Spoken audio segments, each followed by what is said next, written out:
What's going on, guys and girls? My name's Lodge Gaming and welcome back to the newest episode in my This Week is Gaming series. This is the third episode, I think, and we tackle a handful of the week's most interesting gaming related stories, or just some of the weirdest, and talk about them in an open and mostly unbiased manner. First up today in this video is Andromeda's facial animations. Hope's in short supply here. What little we can find Holy fucking shit, Jesus Christ! should have a chance. Ma'am, the Hyperion's core is now online.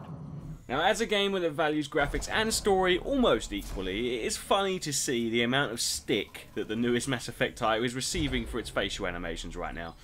The early access trial has been available through EA Access for around 3 days now, and having played a fair bit of it myself, I can tell you that it's a pretty stunning game overall. But some of the facial animations, and especially for the peripheral characters, are a little bit funny. Okay, I've got a few examples coming up. Now, I'm not a stickler for these kind of things, but the game looks very nice in every other department. And in a game so focused on speech and building relationships, having the human models look a little odd when they talk is strange. It's not that they look bad, because for the most part the models and animations in conversations are pretty superb. But something just feels really off about it when they talk. It's some of the tweaks in the face. Maybe it's just that we're not used to seeing detailed facial models up close in games. I don't really know.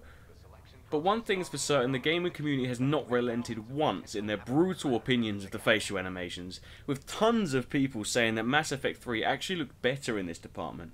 I don't necessarily agree with this point, but enough people are saying it that it's got to be worth consideration for EA. Whether they implement a day one patch on this thing is... I don't think they will, personally. I don't think it's that bad. It's not taking away from the experience for me. And either way, it is worth saying that Andromeda has not been a disappointment to me in basically any department so far. I've played for around 2 hours, and it's been pretty awesome, I'm not going to lie.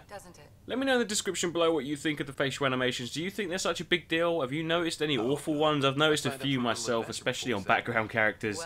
Just let me know what you think. Holy fucking shit! Next up, and number 2, is the man who spent $4,000, or thereabouts, on No Man's Sky. Now, I did say that if I was to ever come across a weird, strange, or slightly out there story, I would pull it in, and to my delight I found just the one. A man that I won't name, but the article will be linked down below, assuming I actually remember to link it this time, has spent, to date, $4,373 on No Man's Sky. Now, to be clear here, he hasn't spent this much on some crazy limited edition version that comes with a scale model ship or some other ridiculous shit. Looking at you, Saints Row. Barring the original $60 for No Man's Sky itself, all this money has gone on his PC setup and No Man's Sky related merchandise. But, this is the funny thing, he originally bought it for PS4. He bought it hoping it provides some of the things that he thought Elite Dangerous was lacking, things like proper exploration planetside. After a few weeks of playing No Man's Sky, he then decided to go out and purchase a gaming PC, or build a gaming PC I should say, just to play No Man's Sky in a better way.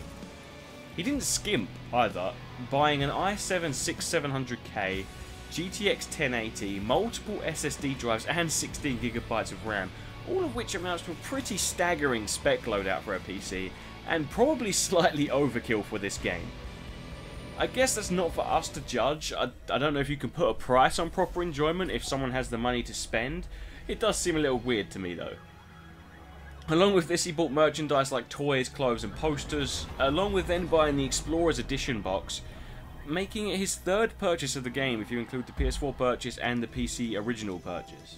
Credit to the man, he does go on to say that No Man's Sky is pretty much the game he's always dreamed of playing, and that he wrote the article to highlight the fact that the hate train for games after release can sometimes be unwarranted, and can definitely put people off that might have enjoyed the game as much as he did.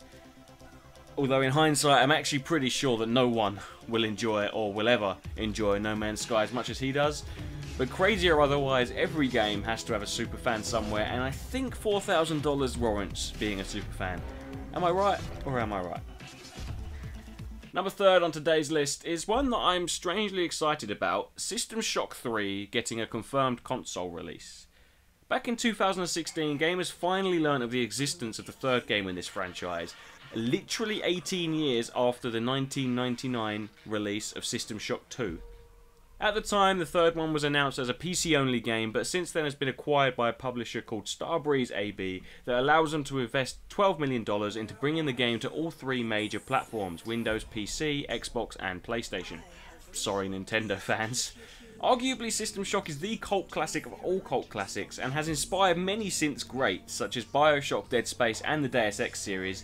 And BioShock was actually designed as a spiritual successor to System Shock by its developers after number 2 failed to meet commercial expectations despite terrific reviews and general reception.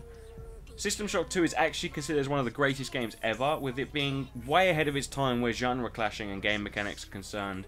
It was like an RPG come shooter come horror that was actually done very well for the time.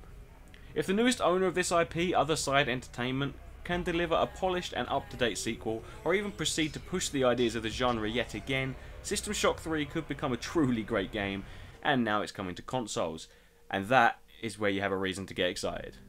Last up today is that Ghost Recon Wildlands has gotten decently average reviews. Not quite the stellar title that many hoped it would be, but definitely not a bad game by any means.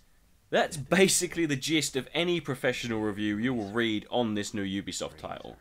It seems like it's been some years since they've truly knocked it out of the park with one release, as For Honor struggles with various minor issues that add up to a huge disappointment overall in my opinion, and Ghost Recon just fails to stand out amongst the crowd. In a release window that shares the likes of Horizon Zero Dawn, Zelda Breath of the Wild, and Nier Automata, two of which are PlayStation exclusives, god, kill me, then closely followed by the release of the Titan Mass Effect Andromeda, Ubisoft really dropped the ball when it came to timing their release of yet another Tom Clancy entry, especially after the stop-start success of The Division. Undoubtedly though, a fun co-op experience with a massive world to explore. Can't help but notice the parallel opinions of reviewers and friends that say this game could have been so much more, but has instead decided just to settle to be another good co-op game. Under-hitting expectations aside, if you do like tactical shooters, then Ghost Recon Wildlands might be worth your attention, as bases and objectives can be handled in an almost limitless amount of ways, and the damage you receive is relatively, not necessarily realistic, but quite punishing at times. Just be prepared to find out that the game becomes a whole lot less tactical when you play with friends. Yeah, get on then, you fucking fool. There we go. Let's try this shit. Oh my god! Oh! That is going to be the end of today's This Week in Gaming though, guys. This has been episode 3. If you have enjoyed what I've had to say, then please hit that like and subscribe button. Share it around if you fancy it. Today we've talked about a few different subjects, mostly actual game related, which is nice. I feel that's a bit more interesting than hardware conversations or software conversations, so I'll try and keep future episodes to games mostly. But yeah, that's going to be the end of this episode. Comment down below if there's anything you want me to include in the next video, because by the time you're watching this, the week would have started, because I record these on a Thursday or a Friday, release on a Saturday. Anyway, yeah, that's going to be me. You've all been awesome. Thank you for watching. I've been Dodge Gaming, and I'll see you guys next time. Peace! She looked at me, and this is what she said. Oh, there ain't no rest for the wicked.